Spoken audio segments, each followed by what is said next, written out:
birthday ပါအမမွေးနေ့ရစပြီးတော့မှတာယာပျော်ရွှင်တဲ့မိသားစုနဲ့အတူဘာသာသာသနာအကျိုးကိုဒီတဲ့ပို့ပြီးတော့မှထမ်းရွက်နိုင်ပါသည်လို့ဆုမွန်ကောင်းတောင်းပါတယ်ရှင် Happy birthday ပါအမဝင်းနေမှာပျော်ရွှင်ပါစေ birthday ပါမ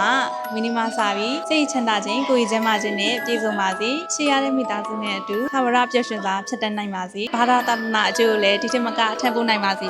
အမဖြစ်ရှင်နဲ့တက်ရောက်ခြင်းနဲ့ပါရဂူဝယ်ကြီးကိုလည်းတက်ရောက်နိုင်ပါစေရှင် Happy birthday ပါအမမွေးနေ့မှာစပြီးပျော်ရွှင်ပါစေ Excellent ဆိုရဲကုမ္ပဏီလည်းဒီထက်မကအောင်မြင်ပါစေအမဖြစ်တဲ့ဆန္ဒအတိုင်းလည်းဖြစ်ပါစေ Happy birthday ပါအမမွေးနေ့မှာပျော်ရွှင်ပါစေရှေ့ရတဲ့မိသားစုနဲ့အတူအမဖြစ်ရှင်တဲ့ရည်မှန်းချက်တွေအတိုင်းစိတ်သွားတိုင်းကိုပါနိုင်ပါစေလို့ဆုတောင်းပေးလိုက်ပါတယ်ရှင် Happy birthday ပါအမ Happy birthday ပါရှင်မဝင်းနီမပျော်ရွှင်ပါစေရှင် Happy birthday ပါအမမွေးနေ့မှာပျော်ရွှင်ပါစေရှင် Happy birthday ပါအမမွေးနေ့မှာပျော်ရွှင်ပါစေရှင် Happy birthday ပါအမဝင်းဒီမှာစ၍နောက်နှစ်ပေါင်းများစွာအတိုင်းစိတ်ချမ်းသာခြင်းကိုယ်ကျန်းမာခြင်းနဲ့ပြည့်စုံပါစေလို့သမီးဆုတောင်းပေးပါတယ်ရှင် Happy birthday ပါအမဝင်းနီမပျော်ရွှင်ပါစေရှင် Happy birthday ပါရှင်မမွေးနေ့မှာပျော်ရွှင်ပါစေရှင် Happy birthday ပါအမမွေးနေ့မှာပျော်ရွှင်ပါစေရှင် Happy birthday ပါရှင်မမွေးနေ့မှာစားစိတ်ချမ်းသာခြင်းကိုယ်ကျန်းမာခြင်းနဲ့ပြည့်စုံပါစေလုပ်ငန်းတွေလည်းဒီထက်မကတိုးတက်အောင်မြင်ပါစေလို့သမီးဆုတောင်းပေးပါတယ်ရှင် Happy birthday ပါရှင်မဝင်းနေမှာစပြီးနောက်နှစ်ပေါင်းများစွာတိုင်းစိတ်ချမ်းသာခြင်းကိုယ်ကျန်းမာခြင်းနဲ့ပြည့်စုံပါစေလို့ဆုတောင်းပေးလိုက်ပါတယ်ရှင် Happy birthday ပါမမွေးနေ့မှာပျော်ရွှင်ပါစေ Happy birthday ပါရှင်မမွေးနေ့မှာပျော်ရွှင်ပါစေရှင် Happy birthday ပါမဝင်းနေမှာပျော်ရွှင်ပါစေရှင် Happy birthday ပါအမ